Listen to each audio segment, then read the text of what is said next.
Greetings, everyone. Welcome to Extra Hours. It's part of officehours.global. You can find out that's a URL, .global, that you may not be familiar with. Officehours.global. Put that in the URL box and you'll end up at an awesome site talking about this little wonderful community of media and production specialists from around the globe. Myself, Grant Whitehead, coming from Adelaide, South Australia. This thing we call Extra Hours is something that we do at night. Well, night somewhere. It's daytime for me. It's 12:30. I'm on the half-hour time zone that people are not familiar with, but it is 6 p.m. in LA, 9 p.m. in New York or on the East Coast, which is Blue Melnick's excuse for not coming on, but I have managed to lock him in, and I think he can manage it. I had to get up in the middle of the night for many years to join office hours, so we will get Blue on at some point. But tonight we've got a faithful few. We've got a solid quality over quantity.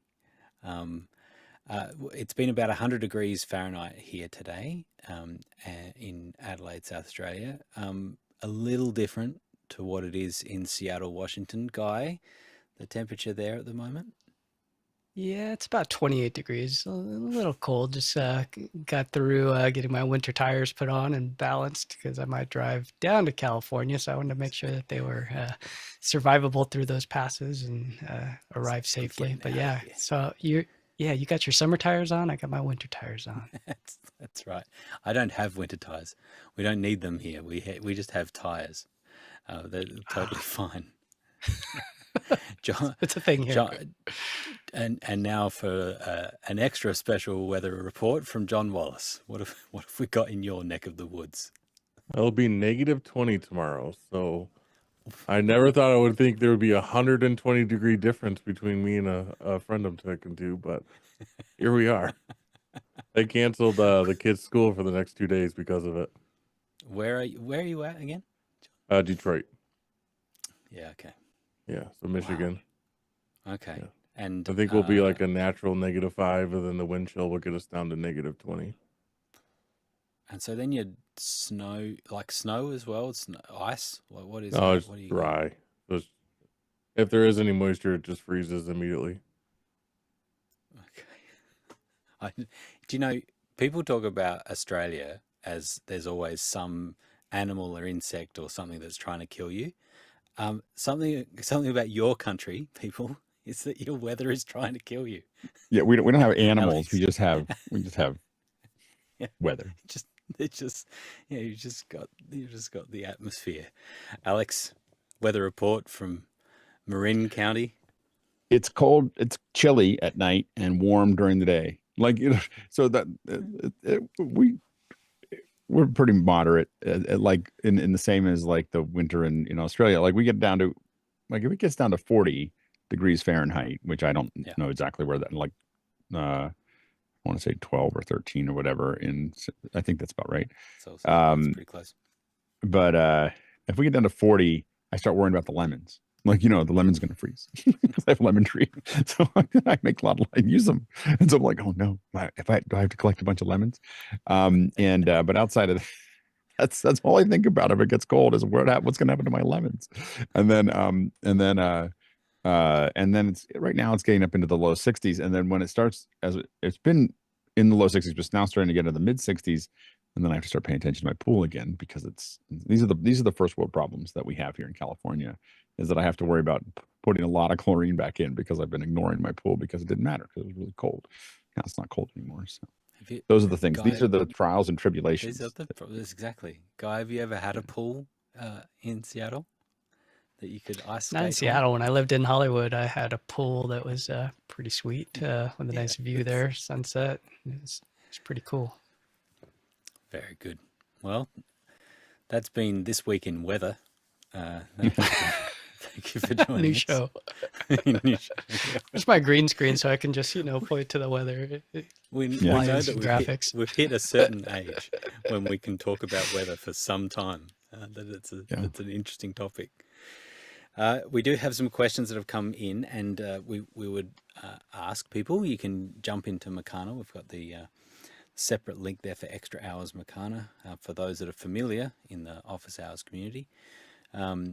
Otherwise, go to officehours.global/join. You'll get some emails and some links, and you can join us there. But first of all, Guy, what have we got there? Got one in from Robert Shoji in Los Angeles, California, and ask, what's the difference between shutter angle and shutter speed? Could you please provide an example? I don't know if anyone raised a hand because my mouse isn't working. I I'm did. about to fix my mouse. I raised my hand. So Go, I'll take a swing at it. So Yeah. they're both related to the same thing.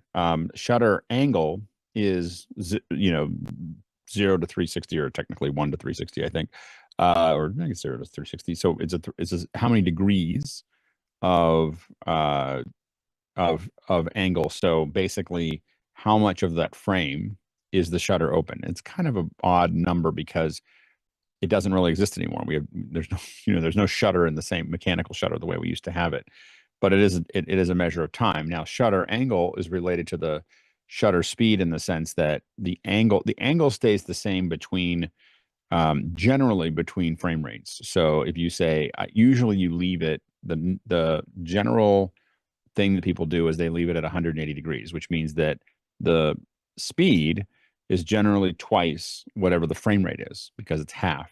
The 180 degrees it's open half the time, and because of that, it's twice as fast. So the shutter speed is, when the shutter angle is 180 degrees, the shutter speed is, if you're doing 60 frames a second, your shutter speed will be 1/120th of a second, because it's going twice as fast. It's half the time but twice the number of it's 1/120th. So it's simple math. I'm trying to make fractions simpler, but I somehow made it more complicated. So you can say can say it's simple math. That doesn't mean that it is actually simple math.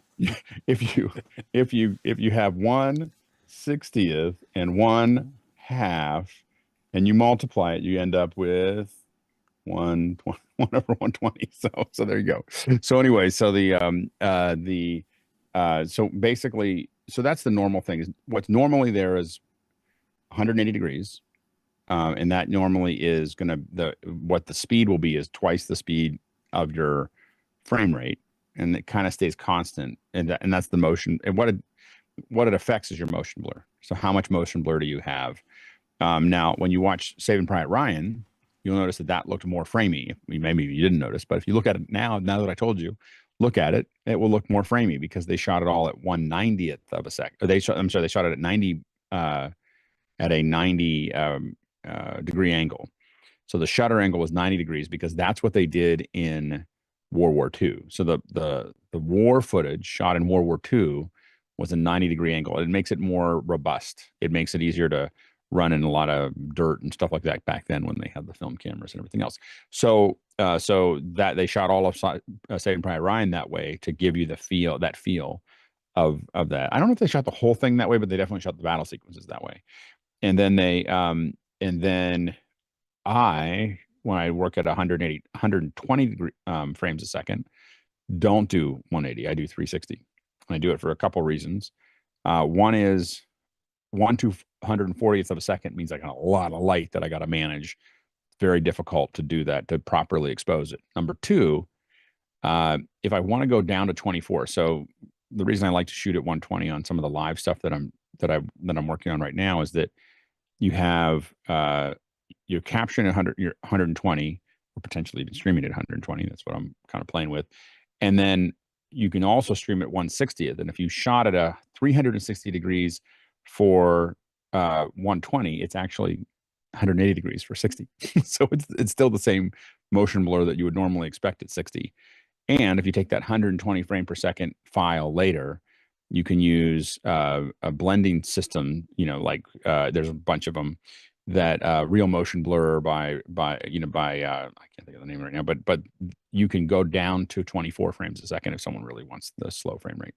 And the motion blur, if you set it to 360 at 120 frames a second, the motion blur at 24 actually looks better than the real motion blur. I don't know why, but it does.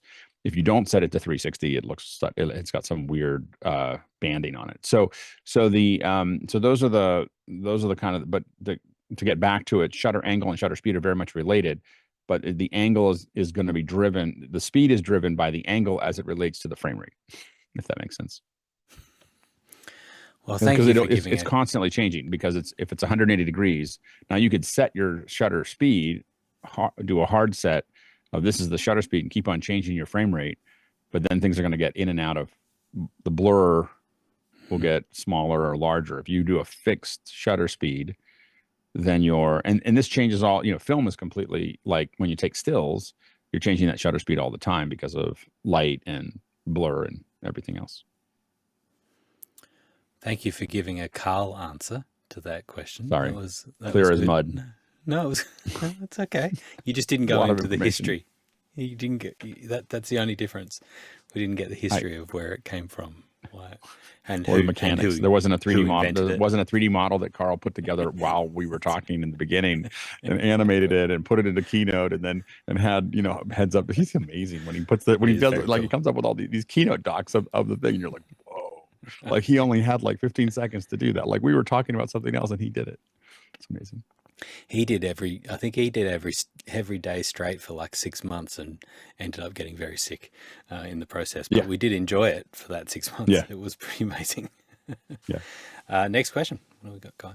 Next one in from Jeff Keithley in Texas, and he asks, the CFP game is being broadcast in 4K tonight. The SVG article today, though, said it's not real 4K, but 1080p HDR upscaled at Bristol. Why do people choose to fake 4K? Alex? Because it's hard. 4K is hard. Do it properly. So they have what my guess is the rest of the infrastructure that is required to deliver 4K is done. Like, it's working, and they're very hungry to deliver 4K. Putting 4K trucks at this game would be very, very expensive and difficult. Transporting 4K, transporting a 12G signal, if that's what they're doing around, and having all the cameras run at that and everything else is doable, but very expensive and very difficult to do. And so at this level, right? And so because you'll have 8 trucks or whatever that are there, and everything gets magnified by that frame rate. Also, it turns out that if you're comparing like 1080 versus a really good live upscaler to 4K, the 4K looks better. Like, the upscale does work. Like, it's working there. I mean, if you look at like if you get a 1080p signal in the 4K, most of your 4K TVs will upscale automatically in the hardware to put it up there. So it looks better. I mean, I think that obviously what they're trying to do is they're trying to get to 4K all the way, from glass to glass. But the first step is to get it doesn't do any good to shoot it in 4K. Well, actually, a lot of sports have been shooting 4K for a while, and the infrastructure is still stuck at 1080i. They're like, hey, it's working. Let's get that working, and then the trucks will catch up to that. But my guess is the average viewer, we would notice that the average viewer would think that the 4K looks great, and it probably does look sharper than a 1080p signal. So that's probably why they're doing it. Yeah, it's one thing to go from 1080 to 4K. It's a whole other thing to go from 1080i, up to 4K progressive, but to do it properly from glass to glass. The cricket here, and I'm guessing that they're doing 1080p in the record. Like, they're not going from 1080i. They're going from 1080p, because 1080i is really something that's much closer to 960 by 540. Like we used to. So what happened was, in the old days, and Stu Mashowitz was like the master of this when we were in the same office together, we would try to interpolate that 1080i into a 1080p frame. We would look at both frames, and there'd be all this work and stuff. A company that was making an editing software for civilians figured out, oh, you know what? If you give me 1080i and I just throw scaling technology is growing faster than the deinterlacing technology. Let's just throw one frame away and scale it up. And so that's what became the thing. So it's not really 960 by 540 because it's got more horizontal resolution, but it's really like 1080 by 540. But it just takes one field scales it up. That's what all those scalers now do. If you give it 1080i, is it just grabs a field, scales that up, and delivers it, as opposed to which is softer than 1080p, but it's better than trying to de-internalize it, which is kind of a mess. Yeah, I would often see that. I was just at the end of last year. I was pulled in to live stream a pretty significant event in Australia, and they wanted to give me 1080i. I was like, why on earth? And I said, it's not being broadcast, this particular thing, although there was media there. Because that's what their cameras were. That's what their truck was. Their truck was a 1080i truck. It was just like, so I was like, just at least can you give me 25p, and then they did, and they went and changed cameras, eventually someone that saw the sense in it actually ended up changing the whole pipeline to 25p, and it looked great. So at least we had something that was looking better. But the cricket here has just started. This is a big deal, actually, that there's a streaming service here that's connected to Fox. So it's the big, obviously Fox, and we have a thing called Foxtel, which is our cable equivalent, and for getting all the sport. And they have a streaming service connected to that, which is called KO, and those guys have just started streaming in 4K, which is pretty amazing. So on an Apple TV, I'm watching live cricket in 4K, and it looks amazing. It looks really, really good, and all the graphics and everything. It's not just the camera work, but all the graphics all look amazing as well. So, and it's streaming, and so it's pretty cool. I recall when Bo Cordell was up here, he let me tour the Game Creek truck here at the stadium, and they had the same workflow where they actually had 4K glass, 4K cameras. Everything was 4K. They were 4K ready.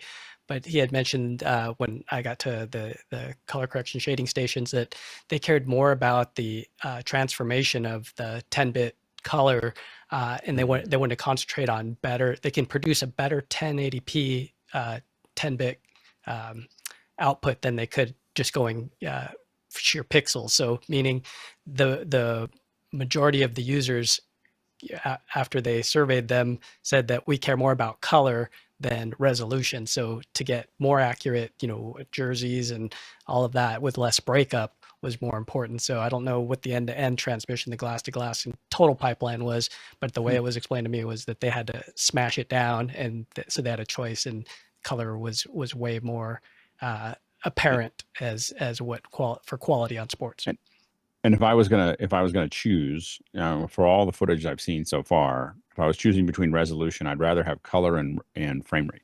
So I would rather have an HDR. If you gave me a choice between, you can have Dolby Vision at 120 frames a second. It'll be about 3 times bigger than 1080p. Like that's how much it would be, about 3 times to get all of that in there, or 4 times bigger, which is 4K at SDR and 60 frames a second.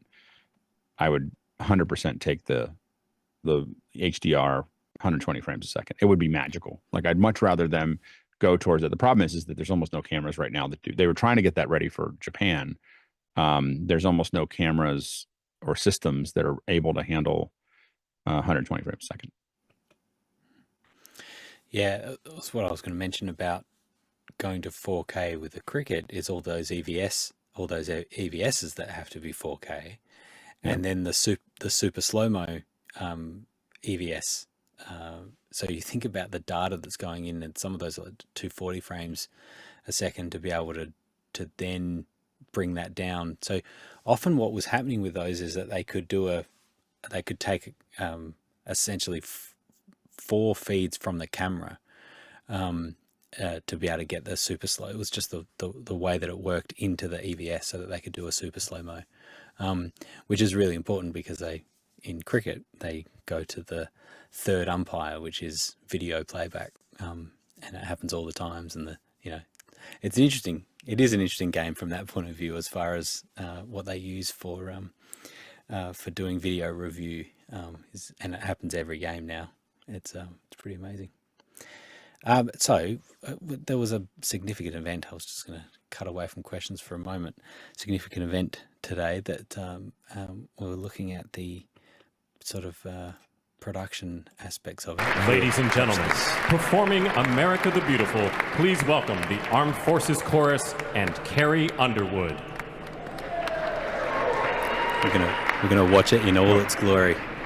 I know the one thing is that full screen we may get this may be a real short. I was thinking that, except that it should be on. It should be open if it's it should be public C-SPAN. domain, right? C-SPAN broadcasted, so it should be fine. Yeah, should be okay. So, okay, so it should have played. Right? This is we'll keep talking while you're still sitting through silence. Yes. They're all waiting real time for the video, for the background roll playback, the music, roll playback. When you're ready. Playback. Let's go. So wrong one. Nope, that was the playback. wrong one. Yeah. Wrong playback. Where's that file? I didn't know we had that file. No one told me we needed that file. I didn't have that file in there because no one told me I needed it. This was in the run of show. It's not in the run of show. It's Dante's not outputting. Dante's not outputting. Yeah. Are you on? Restart. Hey, are you on the run of show E? No, I'm on D. It was an Somebody's E. getting E. fired. Somebody's getting fired. Can you just stop talking to me? I'm trying to find it. I'm trying to download it from Spotify. Jiggle the NDI. Just jiggle the NDI. Can everyone stop looking at me? I'm trying to find it. It's not the song. You need the background. It was recorded by someone. It was delivered to you earlier today.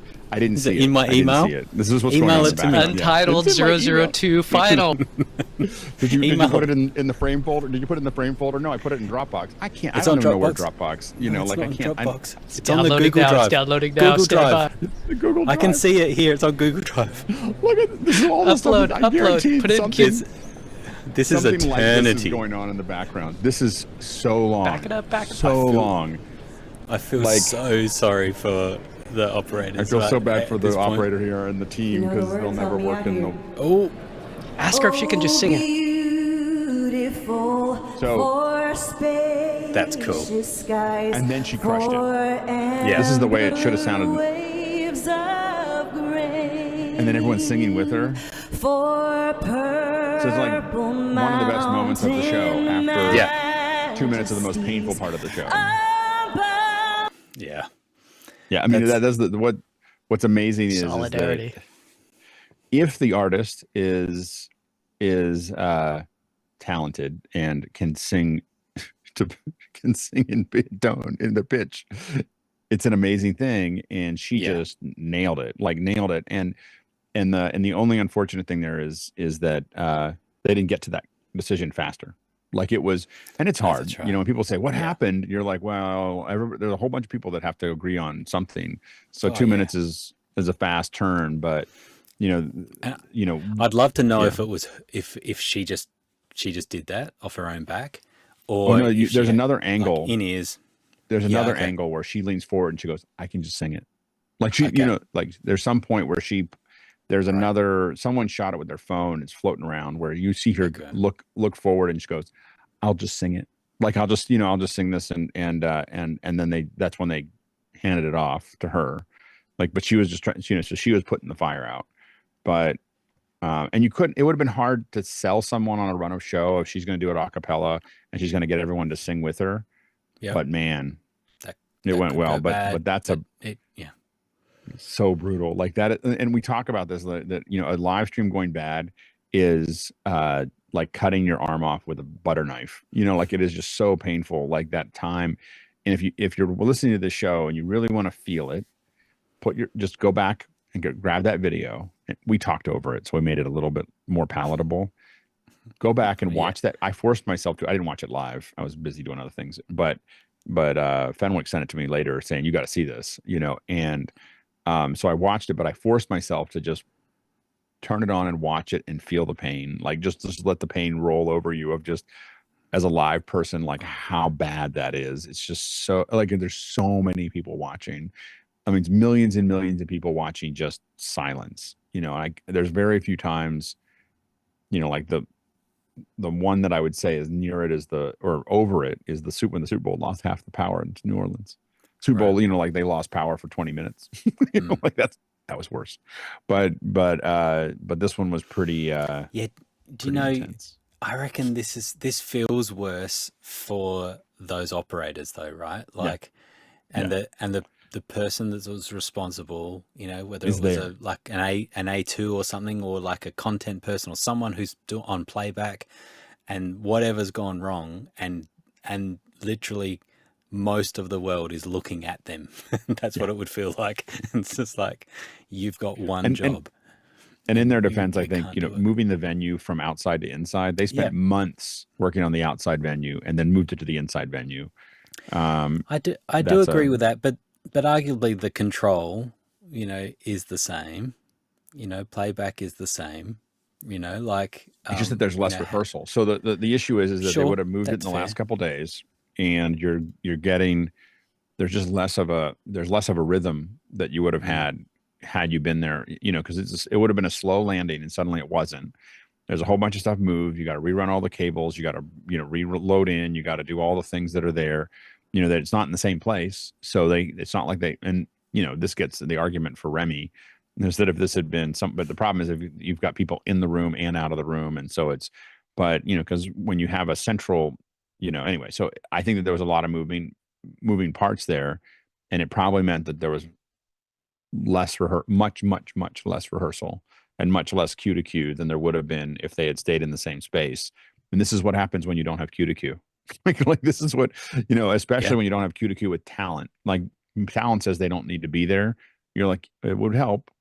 it would help. When we don't have talent, I get stand-ins, you know, and I get stand-in bands. If I'm going to have a music, I get stand-in people. When we do stand-ins for our like pre-movie interviews, we look at all the actors and actresses and we try to find people that look and stand about the same as they do, so that we really have, you know, our lighting and everything else is all going to work, because we don't get to see them until when they walk on. And so, but and it's hard to get budget to do that, especially something at this scale. You know, that's the hard part. The scars from this event will run deep, and you know what will happen now if this person or people get to work again, then they will have so many backups, and you know, it'll be like, remember that one time? That's never happening again. I've got 5 backups here. I've tested them all. You know, be like, and that's just how I roll now, because I don't want this to ever happen again. That's probably the person to hire now for playback, is the person that that's right. Playback on this one, because they know what not to do. If they stay in the industry and don't quit and never want to do this again, you know, there'd be some extra humility that comes with it as well. You know, when they sit back in that seat again, they'll be like, it's brutal. Yep, I know what to do. Wow. Well, it'll be interesting to see if we get any more details about it as it comes out. But we'll have to we'll talk to some folks that are in DC and see if we get any of the lowdown of what happened. We'll see. I wonder if the crews had to change because of the venue, because I know a lot of, at least in Detroit, like the people I work with are different per venue for union. Yeah, I wonder if there's anything like that. I would guess that it wouldn't in this case, but a lot of time operators may stay the same, but like the actual people building out, depending on what contract is there. The in-house at the Capitol. In-house operators or something there. That's an interesting take. Was there any other observations for the broadcast, Alex, or did you just watch that bit? Yeah. And I only saw it because Fenwick. I'm not a big inauguration person. Like, for anybody, it's not. You know, I just don't. Yeah. It's not really my. I find it like watching the grass grow. Like, there's a lot of people standing around, and then there's things, and so I don't. It's not something I'm particularly interested in watching. So, if Fenwick hadn't sent it to me, I wouldn't have known it happened. Yeah, Guy, you watched a bit of it? I did watch it live. I was on my elliptical watching it, and Trump did such a great job with his remarks that then this followed right after. And so I was like, man, he just really nailed it. You know, of course he's got prompters right there, and so I was, you know, thinking that went smoothly. And and for sure. And so it felt like this one church production, which I think I talked about in one of the episodes earlier, where we lost channels 1 through 8, and I had to go do the walk of shame and be that guy to go walk up. But you're right, the scars burn deep, and that's why I wish we had like little medals, you know, so you could just like look and go, hey, there's he took that arrow in the back, and you could see now that he'll never do that again, and he'll have a primary, you know, an alternate, a contingency, because once you go through it, you just never do it again. The scars run so deep that you know, and those are the kind of players that I want, because it's like, now I just spent all this money training you. Yeah.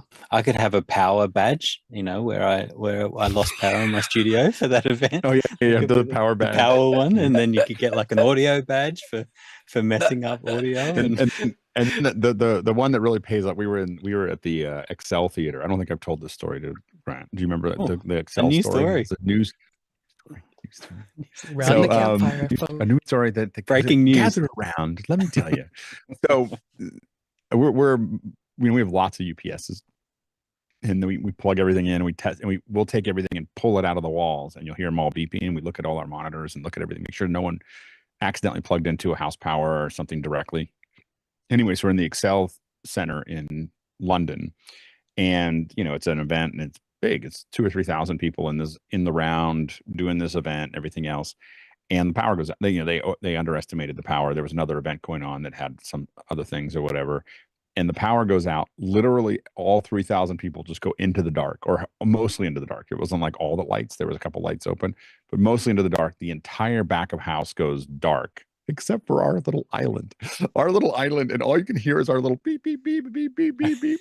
And the client goes over, and he runs over, and he's like, "What's happening? What are you doing?" And I'm like, we have a we'll be right back slide. We're still streaming. Everything's working. Fortunately, the routers are, you know, backed up, because we test that too. We talk to everyone, making sure everybody's got on UPS.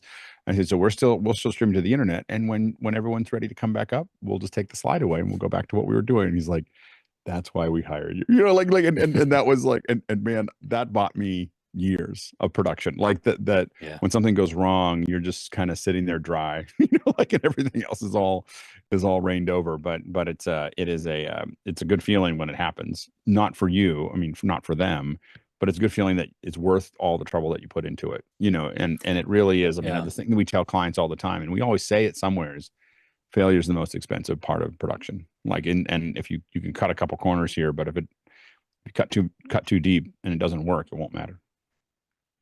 Yeah, well, I was on an event recently. We talk about this all the time, as far as, you know, what do you put on backup power, and you know, things like the sound desks now, you know, all the soundboards, they're all just big computers, and some of them have long boot up sequences, and you know, like, it's not just like an analog console where you get a pop and then you pop it back on and you're back there again. It's like it can be a minute or two before everything comes back, and maybe your show file is there, maybe it's not, you know, all of those concerns. But you know, a couple of people were really like, do you know what? We used to put UPSs on everything, and I had more UPSs fail on me than I've had, you know, shore power, you know, problems.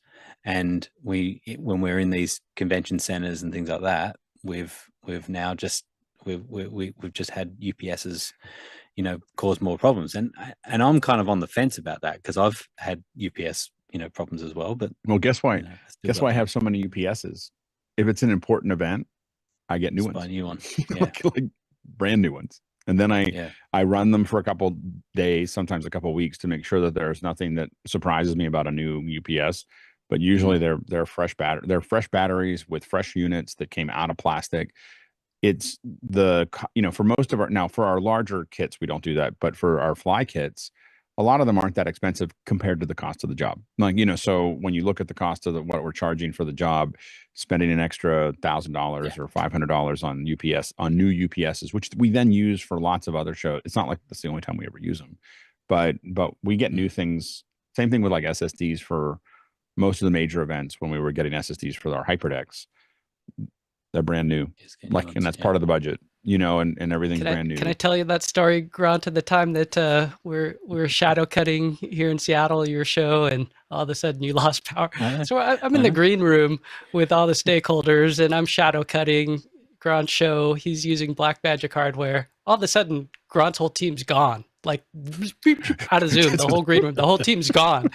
And I just look over at the feed Australia and it's down. black. Australia down. Australia down. So I just, I took over.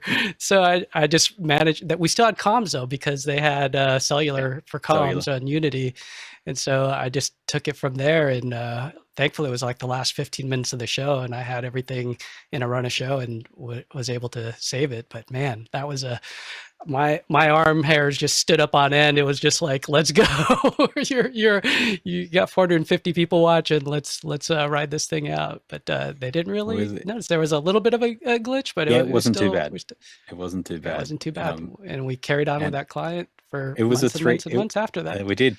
It was a 3-day show too, and it was right at the end of the 3rd day. And that was part of it too, is that a whole bunch of stuff had heated up here, and there was a few problems. And one of those was I cheaped out on some UPSs previously, and I had a couple of these cheap UPSs, and that's one of them is what died, and it really killed it. And then it had this flow-on effect.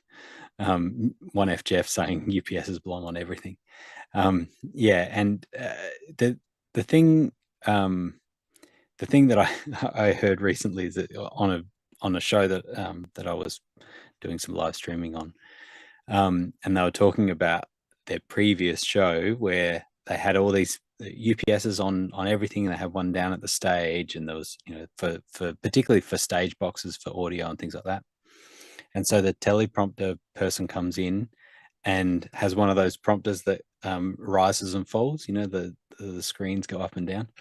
And they plugged in their motors into the UPS, and of course, I think it was like 600 or 700 watt or something. Like it's a fair bit, that rises those motors, and it worked for most of the time. It was totally fine, except that eventually the UPS was just like, okay, this is too much, and it died altogether. And that's what I have seen when you overload them. That you can get some bad response from them where they can totally die, and some of them will pass power through when they fail, but you can get it to a point where it just will fail totally. And it wouldn't have fixed it with that much power being pulled from it. But that's also why we try to stay in that 40 to 60%. Really target 40% on the UPS. And if it goes over 50, we start having conversations. If it gets up to 60, we get another UPS. Like it's like, when we see it, we want to keep it down in that low end so that we don't get surprised. But even that wouldn't have supported what you're doing. Like that would have been too much. And that's where you have to kind of start taping things off. like these are our outlets. Yeah, that's right. Yeah, totally. But that happens a lot. People will just start plugging into whatever they see. We had someone in a show in New York, I think, or Boston. We had a line that had to run. The live view had to get to the window, right, so that it could see the internet or see the cell or whatever. So we ran all the way across, and we did have to use. We just didn't expect it to be so far away. We had to use. This is one of the reasons I don't use jumper.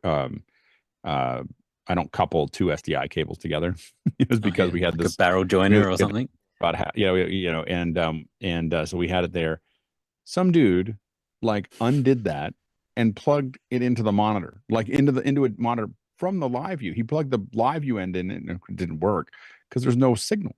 I don't know what he was doing, but someone working there thought that was what to do. Let's undo a cable and plug it into another cable. Wow. And what happened was the live view at the time, the way the failure state is just show a still if it goes dead. And we had a still up. This is one of the big reasons to have countdown clocks or to have something moving. Is we had a still, and then we went to go live for the show. We went over to it, and nothing happened because the live view was sending a still. So then there's this running around trying to figure out, and there's clients that are not going to hire you again. That's going to while you're trying to figure that out. And it turned out to be one of their staff that did this weird thing, but we should have taped it and should have not used a cable that had a coupler in it. So. We're talking the war stories now, aren't we? There was a couple war stories. An event last year. We started talking about scars, It's what's hard is where the power comes from sometimes, where you have no option, but the power is right where the public are, and inevitably, and this is what happened, someone wanted to plug their phone in. And and we have we call them piggybacks. You know, where you can plug multiples on top of each other. And so this particular feed that's feeding our whole control desk it has a piggyback on it. But the person comes up, and we didn't notice, and just rips that out, rips the whole power out, and plugs their phone in. It's like, who has the gall to just go and, you know, just rip that out? And so the whole, you know, well, and we were on UPS, and so a whole bunch is okay, but it's beeping. There's a whole bunch of stuff is not on UPS. You know, so things start failing everywhere. You just like that's when People, whenever you'd someone be comes, surprised. they come and they ask, "Can I plug my phone in somewhere here?" We're like, "No." You know, Well, so it's not I about do the power opposite. usage. It's touching things. You know, you provide. So I do the provide opposite. power. I have tables Yeah, at the edges of my we've done thing that that too. all Yeah. tons of chargers on them. Because here's the Yeah. funny thing about it is that guess who you get to talk to? Executives and producers from the company. Right. So I learned to put up these tables of charging, and people would stop by. I have to admit, we push back on the locals doing it. Like the union guys would be like, "Hey man, this is for the clients." You know, so they so I'd push off a little bit on it. But if someone came by and was looking for it, definitely our clients, we had plenty of services in for, you know, USB. At the time it was like USB micro for the Android and Lightning for the whatever, and we have tons of that stuff there, but we would keep that power around and available because it was primarily, there was a little bit of networking that happened there, but primarily it was defense of our system. If there was an easy place for you to plug your phone in, it means I don't have to, you know, you're not going to do something crazy with my gear. It's just like they look down. Make the right thing the easy thing. Yeah, and what you do is, and that's plugged good. straight into house power, so that doesn't go through my UPSs. It doesn't, you know, that's going right. into the lunchbox. It's got its own circuit, like all the non-essential services, the laptops and all the chargers and everything else, all go on their own line. That if we lose it, it's like, okay, you know, whatever. So, John, have you got any wars? Like, I just roll my own generators most of the time. Like, I won't use house power. Yeah, right. You know, if it actually matters, there's no way I'm doing that. I got my own battery use truck, both. and I have a generator running off of diesel, and that's what's going to run my event. Yeah, wow. Yeah, we do a lot of diesels on the outside. Do you use? Are you getting like a cat, you know, a container generator, or? Yeah, or it depends on the size of the event. You know, some outdoor ones, if I'm rolling 5 stages, I'll just get a smaller one that can power each stage. Right. Yeah, the cat ones they're big. It's a lot of power. So yeah, we've had a couple. We would get a couple of them for some of the shows to have primary backup. John, what about in your data centers and stuff? Do you have UPS war stories, or you'd have a pretty clear maintenance changeover plans and stuff that, you know, batteries have to be swapped out and all of that? Yeah, so we run every IDF and our couple data centers on UPS, full UPS. We have a full switching station in our office, and so we have 2 different feeds from our power company, one coming from the north, one coming from the south, and then we have 2 generator farms, and then we have full control of where we take power from. So at least twice a year, we run off the generators on Saturdays. And then the generators fire once a month on their own. We don't actually switch over to them. But we do a lot of testing, a lot of coordination with our building engineering team. Are you doing things like where you're buying bulk energy, whether that's green or not green, or other things like that from? No, we're not doing anything to like purchase green energy. We just put charging stations in, so we're a little far off on that, but we're working on it with a client. What are you talking about? Yeah, exactly. They're like, cloudy, it's miserable. Come on. Yeah. No, it was when we were working with a partner in Texas. You know, Texas has this crazy opened, you know, market of power, and so of course their directive from the larger company is to buy all green power. And I was like, did they wire you actually to the? And they're like, no, you know, they have a certain amount of power they're putting in. We pull a certain amount out. We pay a little extra to say we're taking it from that, you know, from that area. But those are, I mean, it was incredible. Like we were at a server or you know, at a center, and you walk in and you're like, how much did this cost? Like, you know, he's like $700 million.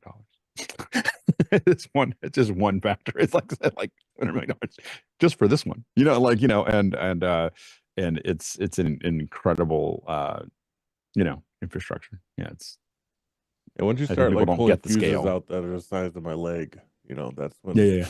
I'm like, I didn't even know they made stuff like this. Like we had something fail on our power company side, and I was like, this is absolutely phenomenal. Like Yeah. just to You see the like, scale of amount of power that's coming into our building. you're like a coat hanger's not going to fix this one. You can't just, you yeah, you can't put Can't use that the in there. lamp cable. Yeah. And there's the the 4 different badges that you need to get to the actual server area. Because Yeah, it's just sure. such a big deal. Yeah.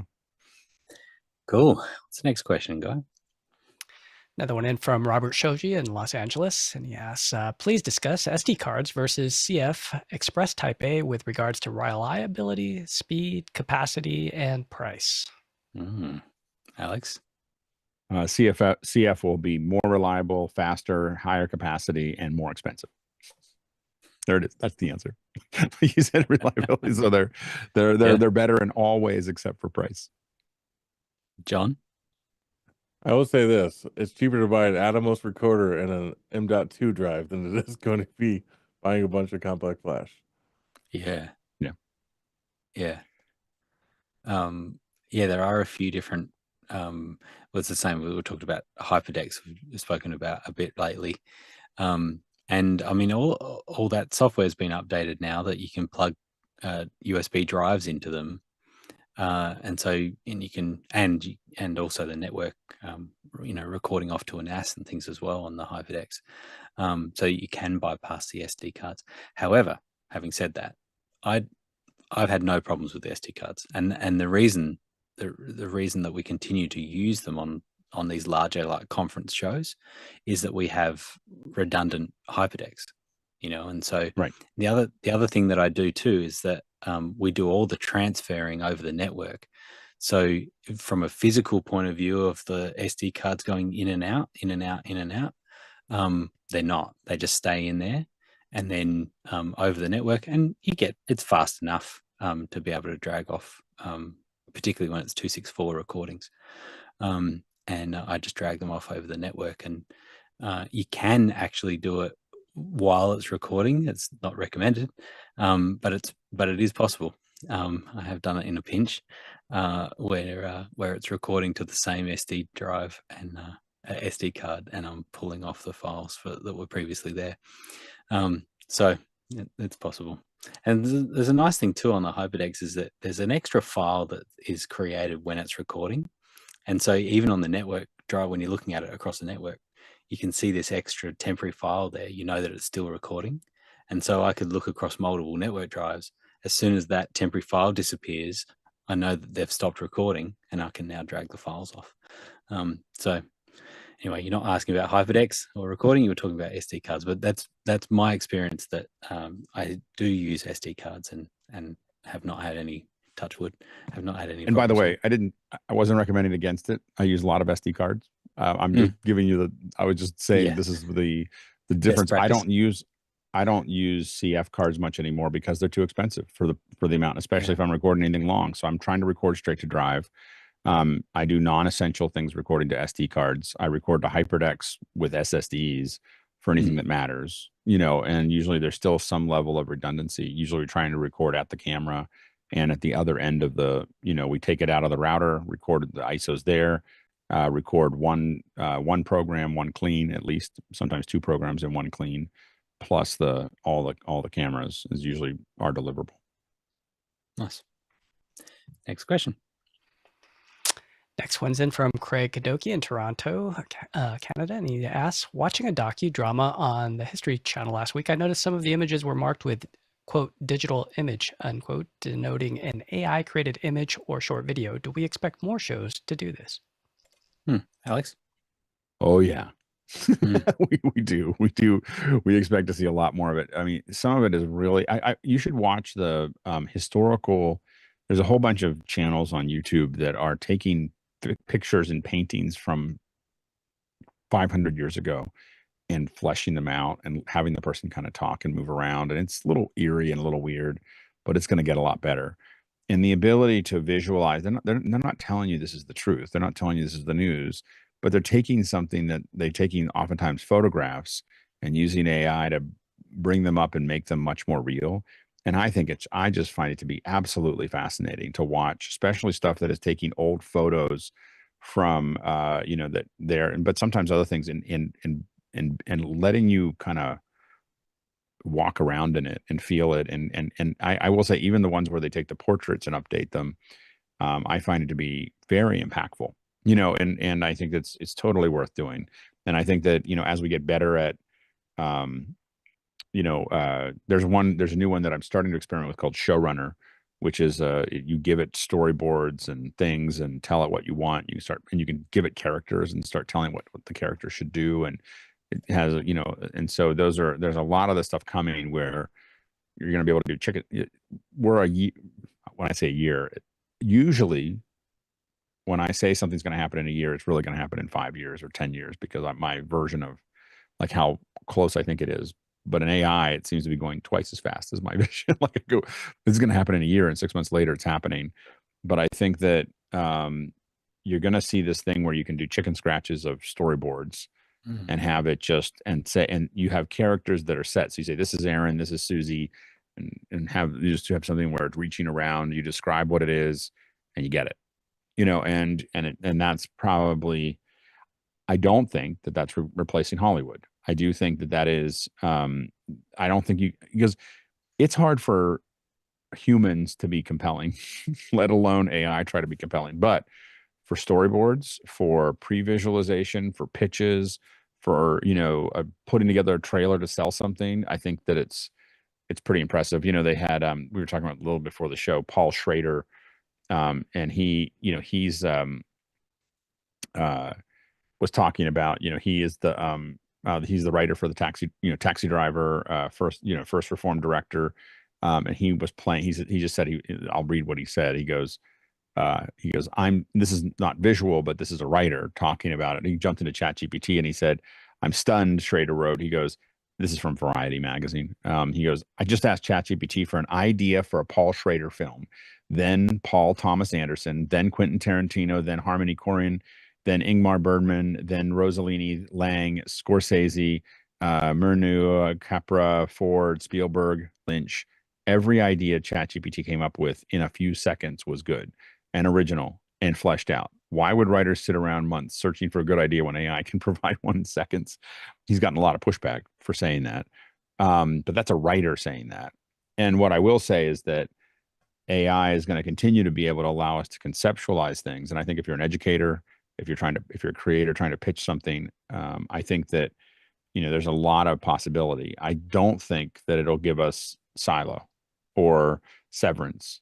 I think that's going to, that's a very complex interaction between actors and directors and people. It's not that, there's so many people bringing their creative power to that. That's an enormous amount of calculation that I don't think that we'll be able to do anytime soon. Fair enough. John? John? I don't know if can you see it now? Can you see it? Is your mouse working now? He's turned it over. He's done charging. Okay. I was just like, Look at this. sure. Like John was still sitting there, and I only reason I yelled it out. Look There at you this. go. There you go. You've Look gone how old. You've old gone that old one school. is. It was very old school. This has got to be like 20-something years old. You And got- it just you got to happened keep it around. Mouse? to be this mouse has been around. It's working. It's working better than the other one. I just didn't know if you'd seen John. I just No, didn't that's want you right. to leave him out there. I didn't. So John, what have you got on this? Yeah, just real quick. We have a saying at our office because we're doing a whole bunch of work in AI. It's really around AI doesn't replace people. It replaces people who don't use it. Like you're going to get left behind. You're not going to be able to innovate as fast. You're not going to be able to do as much business. You can't, create as much content that you need to if you were going to keep up with everyone who's embracing technology. This is what we've seen over and over again. It's just now attacking white collar jobs, and we don't know how to deal with that yet. But we have to adapt. What you just said is so important because It's like, machines have been taking blue collar jobs for the last 150 years ruthlessly, like just wiping out blue collar jobs.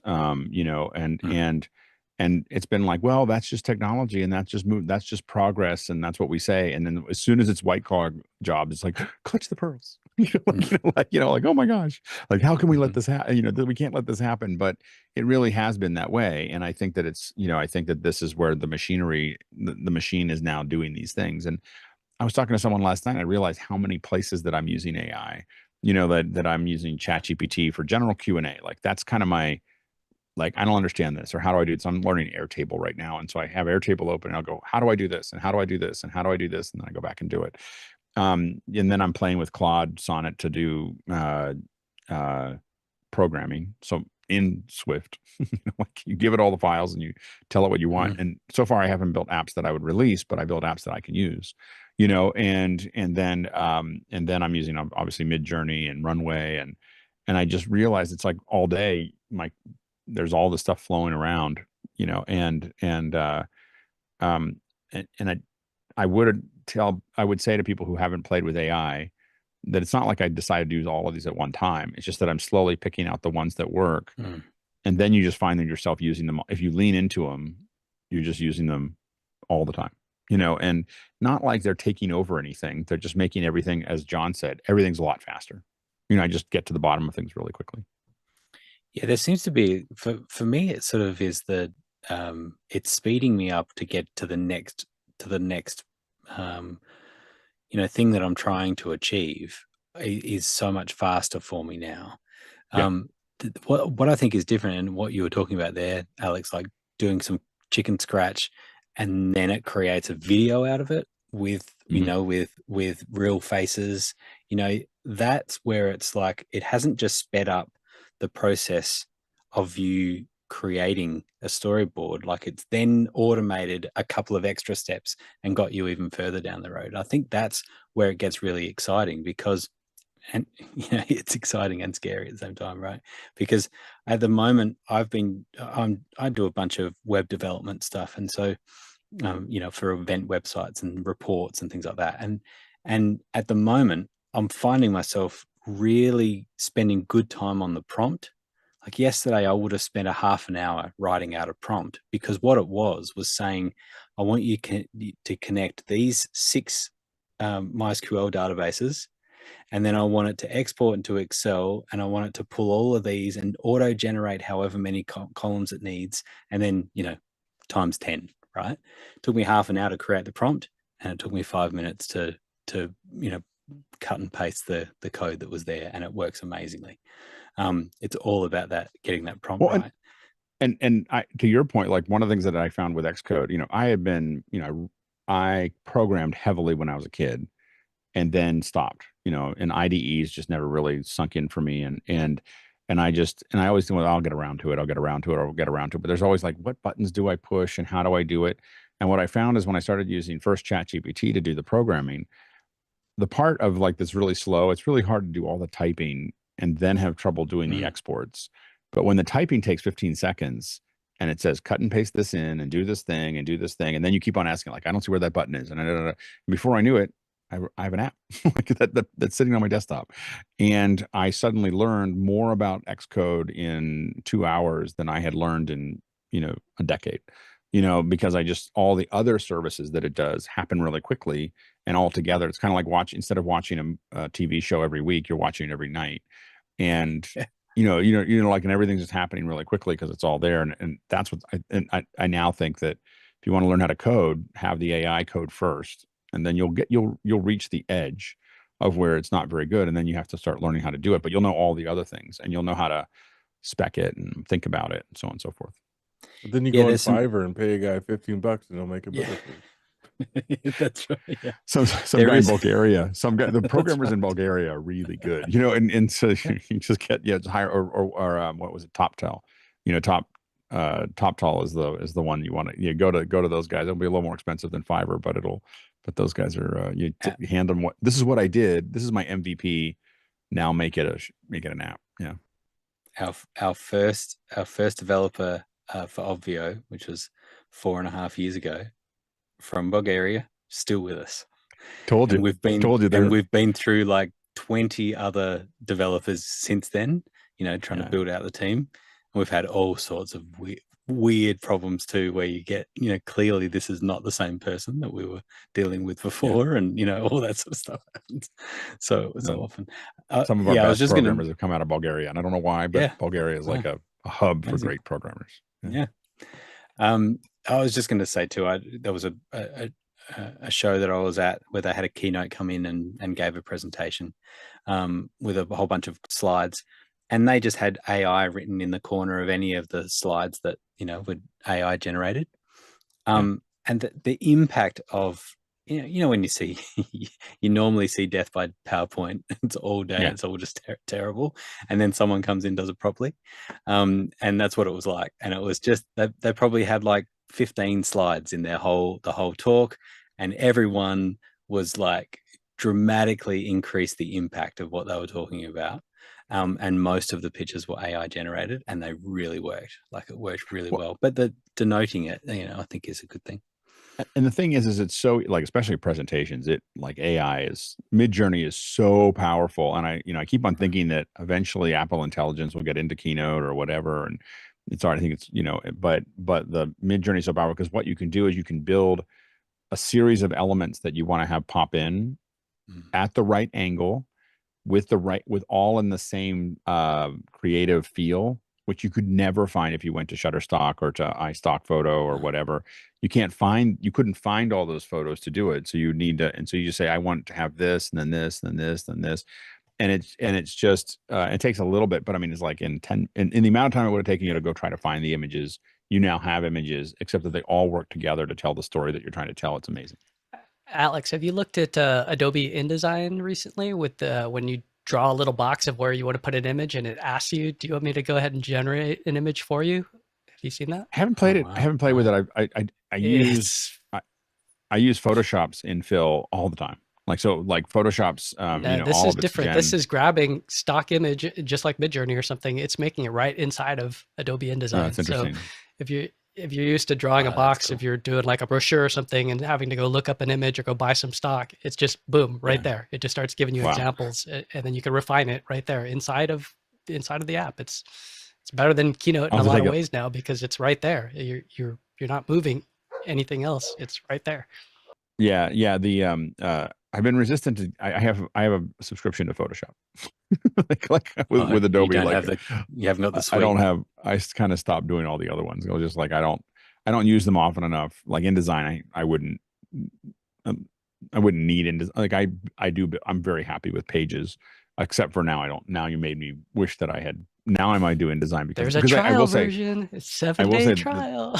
Yeah, I will say I'll try it.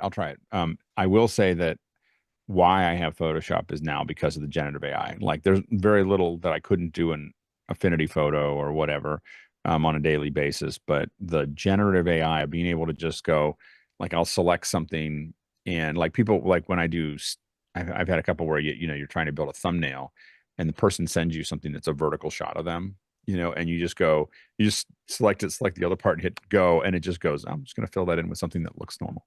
Like that looks okay, and you can frame it up. And there's so many places where I just fix things, remove things. And I will say that the photos on at least the phone, it's the only thing I like about photos on the phone, on the iPhone, is the newer photos, which I hate pretty much everything about it except for that I can select things and have them disappear.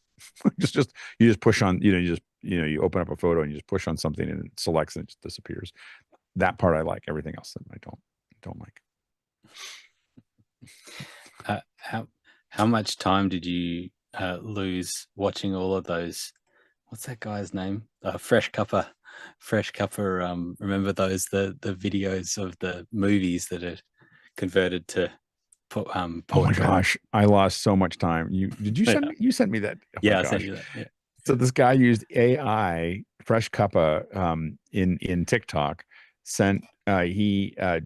He took movies that, The Wizard, or Sound of Music, I think is the one you sent, and he uses AI to extend them into 9:16, A Wonderful Life into 9:16, and it's kind of, it shakes up the idea that you go, oh, you could never do 9:16 movies, and then you look at what he did with original movies and made them 9:16. You're like, well, maybe, you The know.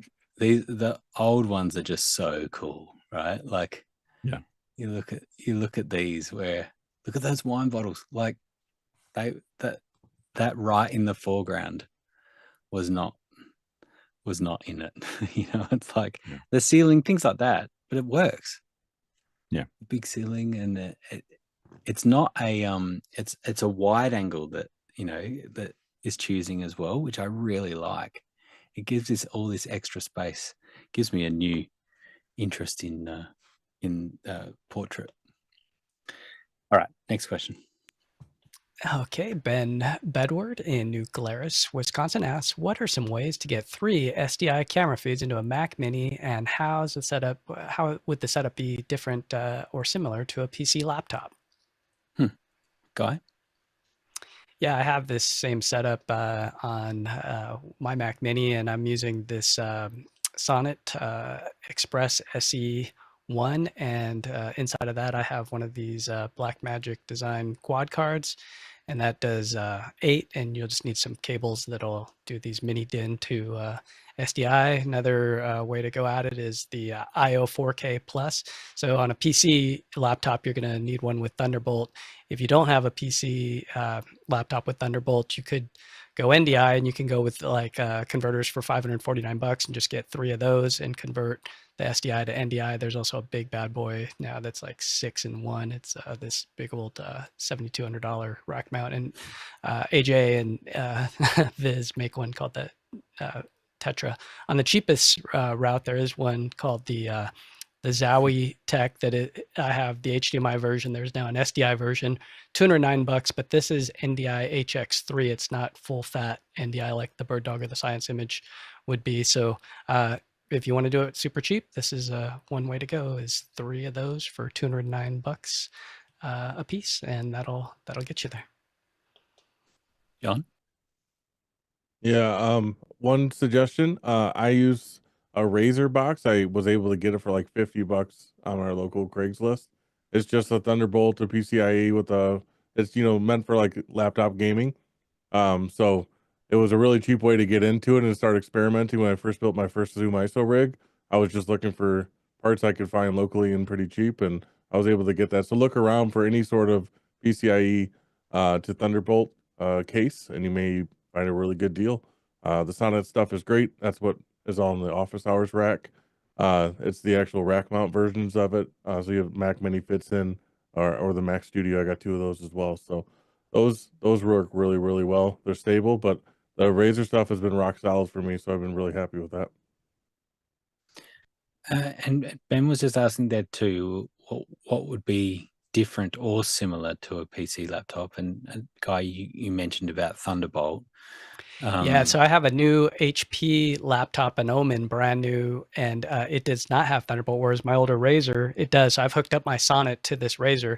So if I had to go on that one, I would either go NDI, or there's USB SDI converters from AJ, the UTAPs that I would use, but I can't remember what happens when you start to get through a hub, like 3 USBs going in of the naming convention, because I know that with like cam links, if you plug 3 of them in that are just the USB to HDMI ones, they identify themselves as the same thing, same naming convention. They don't have like a certain USB, new name that's unique, and so you can have problems with some of the apps where it just gets confused. Yeah, I would if I had to do it. Well, still you get bus overload, USB bus. If you try to plug in 3 of those USB capture cards, you can get overload, and it's not the way to do it for a production. I mean, you're just risking too much to try and do it that right. Yeah, I've got the same Sonnet box and a quad card that that Guy was just talking about, and I've used it with great effect with Zoom ISO. And I'm going to start playing around with the Pro AV for Zoom Rooms as well, and just give that a play. I think that's going to be pretty exciting to see how that goes. I'm particularly interested in having 4 inputs going in. Like 4 SDI inputs going into Zoom is pretty cool. And then multiples coming out and being able to do 4 out and things like that is going to be fun to play with. So But yeah, I had to buy some PC laptops recently, and I've made sure they all had Thunderbolt, particularly so I could use docks, like Thunderbolt docks, and I've kind of made the same Thunderbolt dock. A pluggable is the one that I use, and I can use it with Mac and PC. And so I've just got these 4 cables that come out. I can just plug whatever I want into it, and away it goes and How much connects. do you add to those pluggables? And you use the pluggables to get more monitors? Because it's something that I've been thinking about doing for my studio. Yes. So, to the pluggable, this particular dock is not it's not a display. Okay, got it. Called? Display link. It's not display link. Yeah. This is, it can actually do 4 outputs in Thunderbolt 4. So it has 2 HDMI and 2 DisplayPort, full-size DisplayPort outs. And on a PC, you can get 4 out. On a Mac, you can still get 2. And that's all we needed it for. It's just to have dual outputs on either a Mac or PC. My funny problem is I have more monitors hooked up here than I sometimes I want to use more monitors out of my studio. I've got 4 monitors on my studio right now, and I just want 5 or 6.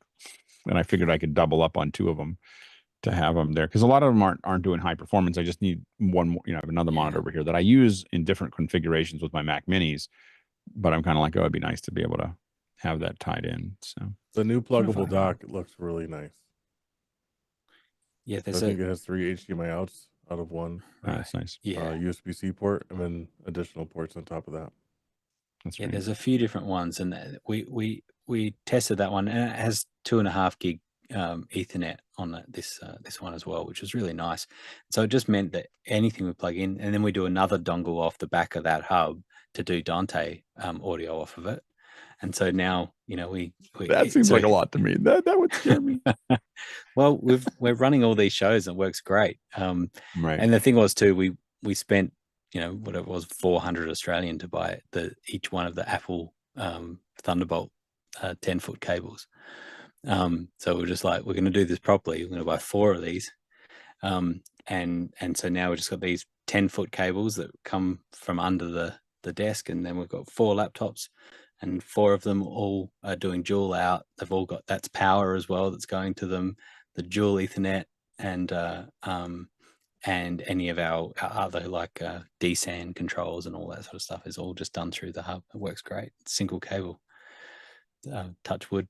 We're always looking for a single point of failure. Like if we're gonna fail, Yeah, exactly. we want If you're gonna everything go, you to gotta fail. go big. We're get everything to go down. Next question. Next one in from Tim Mann in Australia. And yes, on new Macs, I have noticed that Resolve won't record audio unless system audio input is set to my Dante or USB input. Is there any logic behind this? Alex? I have no idea. I would love to say I don't like. I've not seen that problem. Just for future like reference, Alex, you don't need to raise your hand and say I don't know. You don't need to worry about it. You were gonna no. I was gonna talk through it. No, I don't know. No, I don't know. Well, I figured, well, if nobody else ain't raised their hand, they don't know either. So I was gonna. I'm just saying. I'm just throwing it in there for everybody. We're like, if giving we an don't answer. know. What I was gonna say. So one of the things we're trying to do here in office hours is that we got a little friction from saying, trying to answer questions that we don't know. So it's not that we still don't try to answer the questions that we don't know, but I like to start the question off with, I don't know. I don't know. So, but the reason that that's important is that I think that it's saying, I don't know, but as someone who does a bunch of production, these are the things that I would look for or look at, which I still think is a valuable answer. I think, I think what it's looking for is an input that it understands that is going to be a professional level input. So I think that it's probably not interested in using your headphone jack. It's probably not interested in using, but I mean, almost everything else is a USB or Dante input. So I don't know what else. I don't know all the other ways that you could do it. If you're talking about a virtual input, it's absolutely not going to want to try to capture live from a virtual input. Probably won't want to record audio from something that is a virtual input. But if you have a Dante input or USB input, I don't know what else you would use other than the headphone jack. And I can see why it would say, I don't want to do that. So I don't know what what other audio how else are you trying to get it into your computer? I guess is my question. You know, Dante Oh, or USB input. but I wonder if it's ATEM like trying to do some of the This is Resolve, and it ISO won't record record. Yeah, audio Resolve. unless it's a system audio input is set to Dante or USB input. The only question, I guess, if Tim's asking, why does it have to be the system? Why can't it just be told what to do? In the older versions of Resolve, we were definitely able to just define what the input was in Resolve. Like, this is your audio input, and it didn't matter what the system was set to. So if that's changed, we'd have to test it. I would guess they don't trust Core Audio with all the issues that have been going on. They may just be saying make it easier for the application to work and work well. Could it be something with the audio MIDI setup as well? The way that that's set up? It could, yeah, it could be. It could be, and it could, yeah, it could be the sample rate that different devices have. You know, recently I was doing a Pro Tools setup, and I was switching between different devices a lot, and it was really annoying because every time you do that with Photoshop, with Pro Tools, it'll say, oh, the sample rate's changed, you need to restart, you know. And so having to restart every time I wanted to listen on different headphones or, you know, different inputs and whatever. So I ended up using Loopback as the main output for Pro Tools, and it worked beautifully. I could have multiple outputs. I could, you know, it worked really nicely. And so there may be a workaround. I know that's not what your question was, Tim, but there might be a workaround where you could do something like that is an intermediary that it's looking at, and then you can send it whatever you want. Cool. Yeah, I would double check this right here where it says if you just go into your search and type in audio MIDI setup and then check your sources to see if the default is set at 44.1 or 48, it might be that there's a sample rate mismatch and it's not going to see those devices or let you have them if they're not the same. So I would check that to just double check. It's worth experimenting with. That's a good one. Yeah, we don't know, but here's some places to look. Next question. Next question is from Bobby Rafferty in Central Florida, and he says, when you have two different YouTube channels under one account, are the strikes based on account or channel? Yeah, very good question, John. The accounts are channel based, but if you're bad enough, they'll ban your entire account. So don't play it too loose with one channel versus another, and I'm sure they have ways to track if you're creating multiple accounts to get around that as well. Yeah, that makes sense. Otherwise, people just keep spinning up new channels. But of course, you know, there's the restrictions on those channels as well. That you need a certain number of things to be able to go live and things. Alex? Yeah, I think I probably have 30 channels. I got lots of burner accounts, but I built them. The key is I got into them long ago. So there a lot of it's, so I built all these burner accounts maybe 10 years ago, and hopefully Kirk's not listening. So I built all these accounts. And I started building them because we had this issue where when we ran bars and tone, we would get a strike from NBC. Like, it would be like, we were like, what is going on? And it took YouTube a little while, I think, to figure that one out. So I started doing our tests on something else, because we would, bars and tone pop up. I can't get a strike on a client's, YouTube channel or whatever. So we got into the habit of doing that. But it was, yeah, it's channel based. But again, I've never got enough strikes. I've only probably gotten 5 or 6 strikes since YouTube was started, and it was always something like half of them were that bars and tone. And so almost nobody strikes now except for the Eagles. So they'd rather take your ad revenue. I remember. Yeah. That's the thing, is the artist learned, if this goes big, I'll just take all the money. Like, you can put it out, you can put up whatever you want. And that's how it was sold to the artist. John's 100% right. Yeah. Let other people do the work for you. I remember what I was going to say before, Alex. One of the reasons that it's good to have children that are in school is their EDU email addresses. And I have have successfully subscribed to Adobe Creative Suite as a 9-year-old that needs the Yeah, full Creative I'm Suite. very precocious. Like Cinema 4D. My son actually has Cinema 4D. It's like $10 a year, for education. It's like $100 So a year good. for a personal account and $10 a year if you're a student. And he righteously has it and is actually using it. But I was like, man, I asked my daughter, I was like, what are you using Cinema 4D? And she's like, you can't have it. Yeah, I think that I just sort of draw the line when I start, generating a whole bunch of income, Yeah.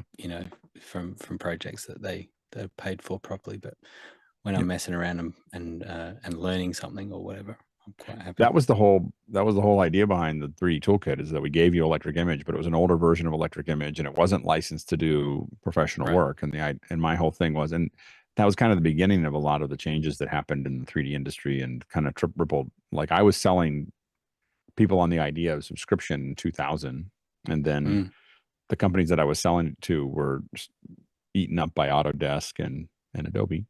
And oddly enough, we have a lot of subscriptions. The thing was, though, they were saying, so what, do you send the updates by floppy through the post? Like, how do I get if we're doing a subscription? We had subscription. Essentially, we had the subscription model, and the way our subscription model worked in Pixel Core was way better than it works now, which is that you pay $50 a month for Pixel Core and you got the training and the whatever, but you were able to log into what we had central key servers that you would log into. Nice.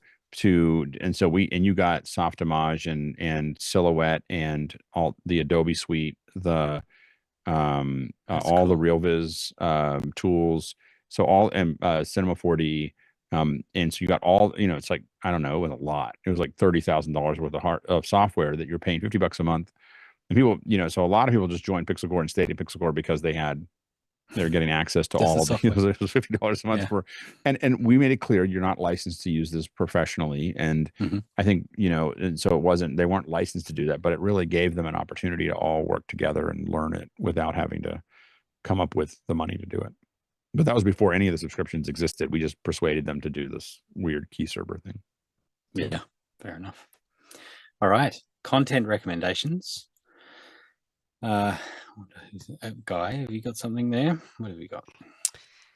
Yeah, there's some new NDI training that just came out through the NDI tools website, where you would just go to download NDI tools. It's 7 different modules, and these are from the guys that made it, so it's legit. It's not third party.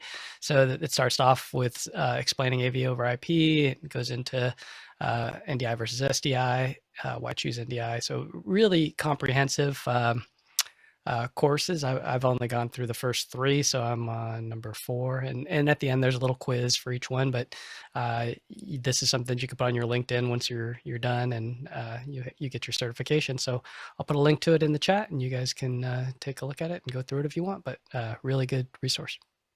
Nice one. That's good. John, you got a content recommendation of some description? Yeah. So Nick Dela Cruz on YouTube. He's a smaller creator. He's got about 15,000 subscribers, but he does a whole bunch of like behind the scenes for like lighting, for touring acts, on the audio side as well. So it's really nice to kind of see what different front of house looks like, see what monitor rigs people are running. They're usually pretty decently famous like musicians that are touring, and you're kind of getting to meet the guys behind the board, and they're talking about their passion. So it's really cool to kind of dive into. Popped into my feed not long ago, and I've enjoyed watching his videos. So yeah, check him out. Yeah, good one. Yeah, so the top one, the latest one, is lighting director for Jelly Roll, that's cool. Yeah. Nice. Alex, what have you got? So my pick, and I don't know how I ran across this. This is what I love about YouTube. It's just run across somebody who did something really vertical, and it's just so cool. And it just like, I just love that this exists. So this is Thang, THANG010146. I don't know what that means. But anyway, so these are mechanical simulations that he's done, and they are accurate. So I think that this is probably done with 3D Works. That's what it looks the rendering, because I used to use it. And it's funny. So 3D Works was it's a mechanical simulator. I think that that's what he's using, but I'm not 100% sure. The other app that they made was called Interactive Physics, and so Interactive Physics was the other one that was there. And I don't think it's 3D Works. I think it's something like 3D something or other. Anyway, turns out the guy I was like, when my kids were playing Roblox, I was like, be really good. The physics are really good in this. They should just put interactive physics into Roblox. Turns out the person who wrote Interactive Physics was the founder of Roblox. so anyways, that's why their physics work. But anyway, if you go back to let's see if I can get back to this. This is it. I don't know why I find these so mesmerizing, but there's these, it's explaining how these, and he put a bunch of them up in the last couple of weeks, which he's usually takes a long time. So he's suddenly become very prolific, but it's showing you how the gear, like he's figured out, like all the pieces are actually interacting with each other. Like this is not like an animation. This is a simulation. I mean, it's, of showing exactly how each of those pieces work. Anyway, I just find that to be, I grew up with books on that just had drawings of this kind of thing. Like you can see these complex gear structures I used to just peruse. I don't know, it's probably a little too much information, but I had a whole book of these, like these old drawings of just mechanical things that I would just look through as if you were reading a magazine. And I'm trying to imagine how they would all work together, and I always wanted to build 3D models of them, and someone actually did it, and it's really cool. That is very cool. So what you're saying is you were a weird kid. That's what you were saying. I was a weird kid. I'm not gonna, I don't know. There's no other way to say it. I mean, yeah, I was super, super geeky. Yeah. Well, it's not that Paid different off. to what you're doing now. Yeah, that's right. No. I'm just keep on doing geeky things. It's just the gear changes. So my recommendation is I've just started the SNL 50th documentary, like 50 years of Saturday Night Live.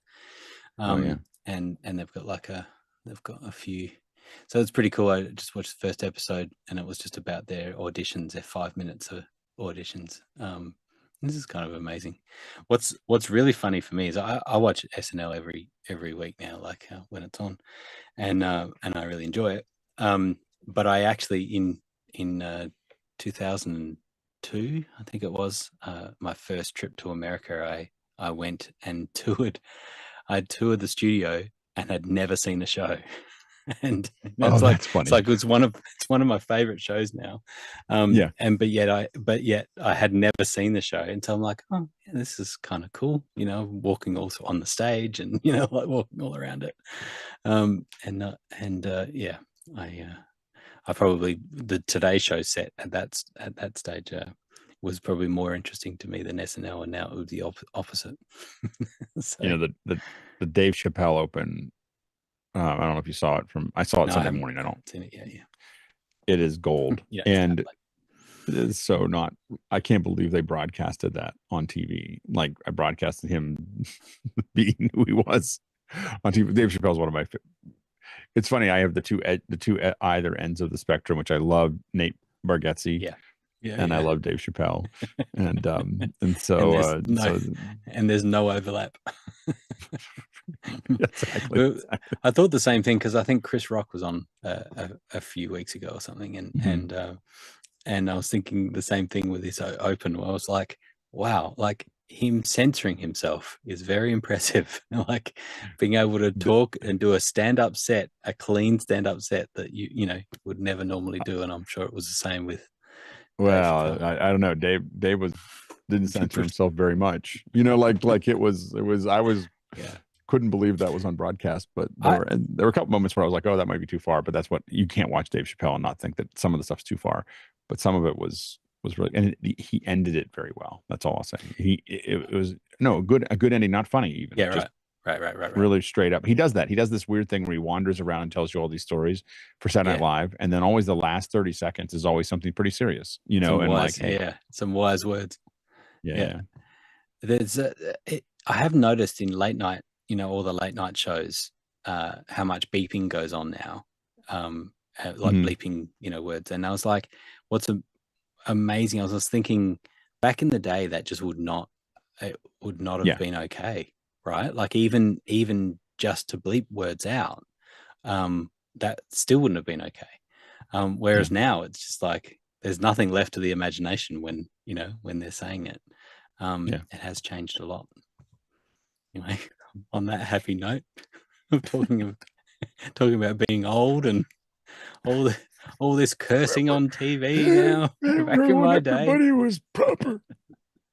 those radio dramas that I grew up on, they never had cursing in them. They were fine. Anyway, thank you each on the panel, and thank you to Robert and to Taylor for making it all happen. We're still pushing Vector, and we're making it all work each week. And we've got a new instance, a sort of a refresh instance, and trying out a few things. So I haven't heard that it didn't work. Don't forget Alan and Peter. Alan and Peter as well. They're back there. Thank you, Alan and Peter in the back end as well. Thank you.